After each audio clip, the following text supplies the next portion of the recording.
दोस्तों, आज हम एक्सप्लेन करने वाले हैं हाल ही में आई मूवी ओ माई गॉड 2 को, जिसमें अक्षय कुमार और पंकज त्रिपाठी लीड रोल में हैं और ये मूवी लोगों को काफी पसंद भी आ रही है। इसलिए बिना समय गवाए एक्सप्लेनेशन शुरू करते हैं। दोस्तों, मूवी की शुरुआत में कांतिलाल को दिखाते हैं, जो कि एक बहुत ही सिंपल इंसान है। उसकी महाकाल मंदिर के सामने एक बहुत बड़ी दुकान है। महाकाल मंदिर के शास्त्री जी कांतिलाल से जुड़े हुए हैं, जिसकी वजह से कांतिलाल को दुकान और मकान मिले हैं। कांतिलाल की फैमिली में उसकी वाइफ इंदुमती, उसका बेटा विवेक और उसकी बेटी रहते हैं। एक दिन कांतिलाल अपनी दुकान पर होता है, जहां उसको फोन आता है कि उसके बेटे विवेक को हॉस्पिटल में भर्ती कराया गया है। जैसे ही कांतिलाल हॉस्पिटल आता है, तब उसकी वाइफ बताती है कि डॉक्टर ने कहा है कि वह सिर्फ आपसे ही बात करेंगे। कांतिलाल डॉक्टर से मिलने जाता है, तब डॉक्टर बताता है कि उसके बेटे ने सेक्स की एक नहीं बल्कि 3-3 गोली ली है, जिसके बाद उसने सारी रात मास्टरबेट किया और अब वह बेहोश है। और उसी के बाद विवेक का दोस्त विवेक को डॉक्टर के पास ले आया। कांतिलाल ये सारी बात सुनकर काफी शॉक होता है और वह ये बात सबसे छुपाता है। पर विवेक देखता है कि उसके घर वालों को उसके मास्टरबेशन के बारे में पता चल गया है, जिसकी वजह से वह घर वालों से आंखें नहीं मिला पा रहा था। अब कांतिलाल स्कूल में जाकर विवेक के दोस्त से सारी बात पूछता है कि क्या हुआ था। तब विवेक का दोस्त बताता है कि स्कूल में विवेक और एक लड़की सालसा डांस कर रहे थे, पर एक लड़के रोहित ने उस लड़की को विवेक के साथ डांस करने से मना करवा दिया। जिसके बाद बाथरूम में रोहित ने विवेक को बोला कि तेरा काफी छोटा है और इसीलिए वह लड़की तुझे छोड़कर किसी और के साथ डांस कर रही है। इसके बाद विवेक के मन में डाउट आ गया और उसने अपना नाप कर भी देखा, जो उसे काफी छोटा लगा। और फिर उसने गूगल पर इसके बारे में काफी रिसर्च करी, जिसकी वजह से वह डिप्रेस हो गया। रास्ते में विवेक को एक आदमी की दुकान दिखी, जिसके तेल के इस्तेमाल से साइज बढ़ सकता था। और विवेक ने तेल की 3-4 शीशी खाली कर दी, पर उसको कोई असर नहीं दिखाई दिया। विवेक ने एक डॉक्टर से बात की और उसको दिखाया। डॉक्टर ने अपनी मशीन पर विवेक को चेक किया तो लाल बत्ती जली, जिससे विवेक को अपने आप पर और भी ज्यादा शंका हो गई और डॉक्टर ने विवेक को लिंग बड़ा करने की दवाइयाँ दी। इसके बाद भी विवेक को कुछ फायदा नहीं हुआ। अब विवेक स्कूल में चुपचाप बैठने लगा और अपने साइज के बारे में ही सोचता रहता था। फिर एक दिन विवेक को कहीं से पता चला कि अपने वहाँ की लंबाई बढ़ाने के लिए मेडिकल पर दवा मिलती है और विवेक ने वो दवाई ले भी ली और अपने दोस्त के घर पर आकर उसने एक की बजाय 3 गोलियां खा ली और फिर खूब मास्टरबेट किया। जिसके बाद वह डॉक्टर के पास पहुंच गया। विवेक ने स्कूल में भी मास्टरबेट करना शुरू कर दिया था, क्योंकि रोहित ने बोला था कि मास्टरबेट से लंबाई बढ़ती है। पर रोहित ने बाथरूम में फोन छुपा रखा था, जिसमें विवेक की मास्टरबेट की वीडियो बन गई और वह उसने नेट पर डाल दी। उसके बाद प्रिंसिपल ने कांतिलाल को स्कूल में बुलाकर विवेक के स्कूल में अश्लील हरकत करने की वजह से उसको स्कूल से रेस्टिकेट कर दिया। अब ये वीडियो नेट पर डालने के बाद कांतिलाल के गली मोहल्ले में हर तरफ ये बात फैल गई थी, जिसकी वजह से कांतिलाल के परिवार को काफी बदनामी सहनी पड़ी। कांतिलाल अब भोलेनाथ से अपने बच्चे विवेक के लिए प्रार्थना करता है। तब भगवान के शिवगण के रूप में अक्षय कुमार प्रकट होते हैं, जिनका नाम मूवी में शिव है। वह कांतिलाल के ऊपर जल की छींटे मार कर चले जाते हैं। उसके बाद कांतिलाल को थाने से कॉल आता है और वो उसे थाने बुलाते हैं। पुलिस वाला बताता है कि विवेक रोहित के घर पर चाकू लेकर गया था, पर उनके वॉचमैन ने विवेक को पकड़ लिया। इसके बाद वह तुरंत उसको थाने ले आए और विवेक पर अब वह अटेम्प्ट टू मर्डर का चार्ज लगा रहे हैं। कांतिलाल गुस्से में अपने बेटे को थप्पड़ मार देता है और सॉरी बुलवाता है, जिससे ये मैटर यहीं पर सॉल्व हो जाता है। अब घर जाकर कांतिलाल और उसका परिवार उसकी मौसी के घर जाने लगते हैं, क्योंकि उनकी यहाँ तो बहुत बेइज्जती हो गई थी।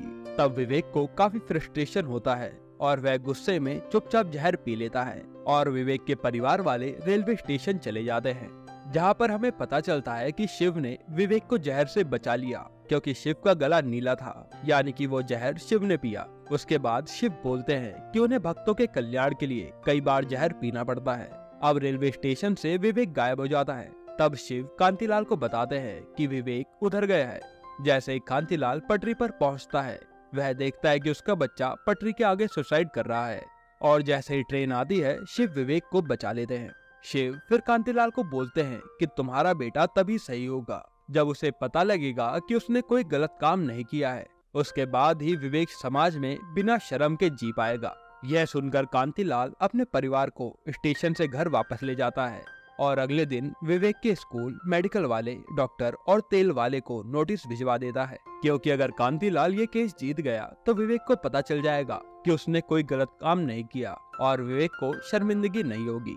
अब कोर्ट में सारे डिफेंडेंट अपने वकील लाते हैं जो कि बहुत ही ढीले डाले थे और ये सीन देखने में काफी फनी था। उसके बाद कोर्ट में कामनी की एंट्री होती है जो विवेक के स्कूल को डिफेंड करने आई थी। कामनी एक बहुत ही फेमस और बड़ी वकील थी और स्कूल के प्रिंसिपल कामनी के फादर इन लॉ थे। कोर्ट के पहले दिन कामनी कांतिलाल के लॉयर की छुट्टी कर देती है और कांतिलाल का लॉयर चुपचाप वहाँ से चला जाता है। फिर कांतिलाल कोर्ट से अगली तारीख मांगता है और घर जाकर कांतिलाल को कुछ नहीं सोचता। तब कांतिलाल के दरवाजे पर कोई एक बैग छोड़ जाता है जिसमें सेक्स एजुकेशन से रिलेटेड किताबें और ग्रंथ थे। इसके बाद कांतिलाल उन किताबों को पढ़कर खुद केस की तैयारी करता है और वह केस लड़ने चला जाता है। अब कांतिलाल कोर्ट की शुरुआत में ही जज की काफी तारीफ करता है और यहाँ भी काफी कॉमेडी वाला सीन होता है जहाँ कांतिलाल को इंग्लिश समझ नहीं आती और जज और बाकी लोग मिलकर कांतिलाल को इंग्लिश वर्ड का मीनिंग समझाते हैं और फिर हर कोई हार मानकर हिंदी में बात करने की कोशिश करते हैं। कामनी जज को एक जबरदस्त स्पीच देती है जिसके बाद जज केस को रजिस्टर करने से मना करने ही वाले होते हैं। तब कांतिलाल जज को बताता है कि सेक्स एजुकेशन हमारे यहाँ कब से चली आ रही है और बच्चों की किताबों में तो सब कुछ है पर स्कूल वाले उसे सही से पढ़ाते ही नहीं। इसकी वजह से कांतिलाल के बेटे की यह हालत हो गई। इसके बाद कांतिलाल स्कूल की टेक्स्ट बुक और पुरानी किताबों को दिखाता है जिसके बाद जज को कांतिलाल की बात में पॉइंट लगता है और वह कांतिलाल का केस रजिस्टर कर लेते हैं। उसके बाद कांतिलाल के घर में शास्त्री जी आते हैं जो कांतिलाल को घर और दुकान दोनों खाली करने के लिए कहते हैं और फिर कांतिलाल और उसका परिवार घर और दुकान छोड़कर किराए के मकान पर चले जाते हैं। अगली हियरिंग में कोर्ट में कामनी कांतिलाल के बेटे विवेक को कोर्ट में लाकर काफी इमोशनल करने वाले क्वेश्चन करती है कि तुम्हें लगता है कि तुमने गलत नहीं किया, जिसके बाद विवेक शर्म से कटघरे से चला जाता है। फिर जज कांतिलाल को अगली तारीख देता है। कामनी जाते जाते बोलती है कि अगली बार वह उसकी वाइफ और बेटी को बुलाएगी, नहीं तो तुम ये केस वापस ले लो। अब कांतिलाल को शिव घर के बाहर मिलते हैं और बातों बातों में कांतिलाल को बोलते हैं कि वह बोलो जो समाज को अच्छा लगे।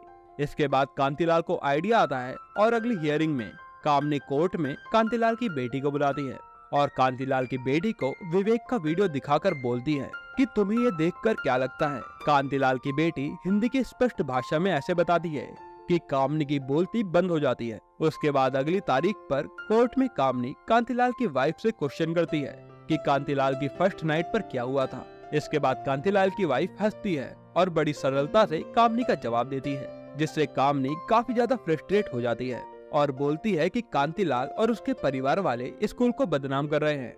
अब कामनी स्कूल से किसी बच्चे की मां को बुलाती है जो कि प्रोस्टिट्यूट थी, पर स्कूल वालों ने उनके बच्चे के साथ कोई भेदभाव नहीं किया और उस औरत के बच्चे को स्कूल में पढ़ाया। उस औरत को बुलाने के बाद कामनी का पलड़ा थोड़ा भारी लगता है। जज कांतिलाल से उस महिला से क्वेश्चनिंग करने के लिए कहते हैं, पर कांतिलाल शर्मा कर मना कर देता है। अगले दिन शिव कांतिलाल को मंदिर के बाहर मिलते हैं जहां वह शंकर भगवान से बोलते हैं कि वह भगवान से सवाल पूछने आए हैं, तभी तो उन्हें जवाब मिलेगा।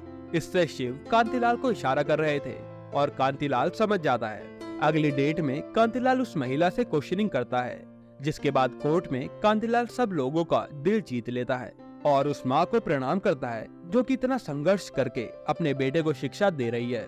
अब बारी बाकी लोगों की आती है कि उसका साइज बड़ा हो सकता है। पहले जापानी तेल वाला, जिसके तेल का टेस्ट कांतिलाल ने गायनेकोलॉजिस्ट से करवाया, जो कि एकदम ही बेकार निकला और वह एकदम नॉर्मल तेल था। दूसरा था डॉक्टर, जिसने मशीन से टेस्ट करके विवेक को डिप्रेस किया, जिससे विवेक को लगा कि उसमें कमी है। उसके बाद जज ने कोर्ट में 10 फीट लोगों का टेस्ट करवाया और साथ में उस डॉक्टर का भी, पर सारे ही टेस्ट फेल रहे, जिसका मतलब वह मशीन ही खराब थी और वह डॉक्टर बस लोगों को ठग रहा था। तीसरा था वह मेडिकल वाला, जिसने विवेक को साइज बढ़ाने की गोली दी बिना उसको सही इन्फॉर्मेशन दिए। कांतिलाल मेडिकल वाले से बोलता है कि आपने तो दवाइयों की पढ़ाई की है ना, अब आप बताइए क्या सच में साइज बढ़ सकता है। तो मेडिकल वाला मना करता है। अब ये केस काफी पॉपुलर हो गया था। शिव कांतिलाल को कचौड़ी की दुकान के बाहर मिलते हैं, जहाँ शिव कांतिलाल को कचौड़ी देकर खाने से पहले पढ़ने को बोलते हैं। तब कांतिलाल कचौड़ी के अखबार में अश्लील और अटपटे क्वेश्चंस पढ़ता है। अगली हियरिंग में कोर्ट में काफी लोग खचाखच भरे थे। कांतिलाल जज को चार्ट और टेक्स्ट बुक की लाइन को दिखाकर बोलता है कि किताब में सब दिया गया है, तो बच्चों को सेक्स एजुकेशन के बारे में क्यों नहीं पढ़ाया जाता। और फिर कांतिलाल जज को रिपोर्ट और कई सारी रिसर्च करे हुए एविडेंस दिखाता है, पर कामनी बोलती है कि हमारी सोसाइटी में ऐसे खुलेआम सेक्स के बारे में बात नहीं कर सकते। और तुम सिर्फ अपने बच्चे की वजह से ये सब कर रहे हो। कांतिलाल अब कोर्ट में अखबार की कुछ अटपटी सेक्स से रिलेटेड क्वेश्चन पढ़ता है जो कि स्कूल के ट्रस्टी के अखबार में छपते थे। कांतिलाल बोलता है कि वो अपने अखबार में ये क्वेश्चन छाप सकते हैं लेकिन इसके ऊपर बात नहीं कर सकते, जिससे अब कामनी और सबकी बोलती बंद हो गई थी।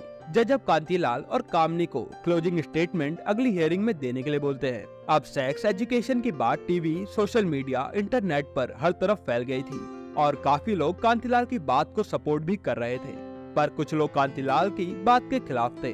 अब पुलिस वाले कांतिलाल के घर आते हैं और सारी कंप्लेंट के लेटर देते हैं और बोलते हैं कि आपके खिलाफ टोटल 72 कंप्लेंट्स आई हैं और कुछ तो दूसरी स्टेट की भी हैं। आपको केस के लिए दूसरे स्टेट में जाना पड़ेगा, जिसके कारण आप अपने बेटे के कोर्ट के केस में नहीं आ पाओगे, जिससे वह केस यहीं खत्म हो जाएगा। अब कांतिलाल को किसी का फोन आता है और अगले सीन में कामनी और उसके सारे क्लाइंट कांतिलाल को 1 करोड़ का चेक देकर केस को वापस लेने को बोलते हैं। कांतिलाल पर कोई चारा नहीं होता क्योंकि उसे दूसरे स्टेट में केस के लिए जाना होगा, नहीं तो उसे जेल हो जाएगी। कांतिलाल काफी सोचता है और अपने बच्चे के भविष्य के लिए पेपर पर साइन कर 1 करोड़ का चेक लेकर घर की ओर निकल जाता है, जिससे अब ये केस यहीं पर खत्म हो जाएगा बिना किसी एक्शन के। अब रास्ते में कांतिलाल का एक्सीडेंट हो जाता है। कांतिलाल की आंख हॉस्पिटल में खुलती है जहां पर वह मर गया था। शिव कांतिलाल के सामने थे और कांतिलाल के कहने पर उसको अपना असली रूप दिखाते हैं और कांतिलाल को उसके पीछे क्या क्या हुआ सब बताते हैं। इसके बाद शिव कांतिलाल को कोर्ट जाने के लिए बोलते हैं और सारे लोग कांतिलाल को जिंदा देखकर शॉक हो जाते हैं क्योंकि डॉक्टर ने बोला था कि कांतिलाल मर गया है, पर कांतिलाल को तो डॉक्टर से भी बड़े डॉक्टर खुद भगवान ने बचाया था। अब कांतिलाल को खुद शिव कोर्ट पहुंचाते हैं जहां वह 1 करोड़ का चेक वापस करता है और जज को केस वापस लड़ने के लिए बोलता है। अब दोनों लॉयर अपनी क्लोजिंग स्टेटमेंट देते हैं। तब कामनी बोलती है कि कांतिलाल का बेटा अभी भी अपने काम के लिए शर्मिंदा है, नहीं तो वह यहाँ आता। इसके बाद कांतिलाल का बेटा वहाँ आ जाता है और बोलता है कि उसने कुछ गलत नहीं किया, पर जिस जगह किया वह गलत है और सारे ही लोग विवेक का सपोर्ट करते हैं। विवेक बोलता है कि हमें सेक्स एजुकेशन जरूर मिलनी चाहिए कि गुड टच बैड टच क्या है, हर चीज के बारे में हमें नॉलेज मिलनी चाहिए। अब जज कोर्ट का फैसला कांतिलाल की तरफ सुनाते हैं और सभी लोगों को दोषी मानकर उन्हें कंपनसेशन के नाम पर 11 रुपए, 21 रुपए, 51 रुपए और 101 रुपए कांतिलाल को देने के लिए कहते हैं, जो कांतिलाल महाकालेश्वर मंदिर पर चढ़ाएगा और एजुकेशन डिपार्टमेंट से बच्चों को सेक्स एजुकेशन देने और जिस बच्चे ने विवेक का वीडियो लीक किया था उस पर कार्रवाई करने को बोलते हैं। एंड में कांतिलाल अपने परिवार को शिव से मिलाता है बिना ये बताए कि वह भगवान है और फिर शिव वहाँ से चले जाते हैं और मूवी खत्म होती है। दोस्तों, आपको ये मूवी कैसी लगी कमेंट में जरूर बताइएगा और ऐसे ही अमेजिंग एक्सप्लेनेशन देखने के लिए चैनल को जरूर सब्सक्राइब करके बेल आइकन दबा दीजिए।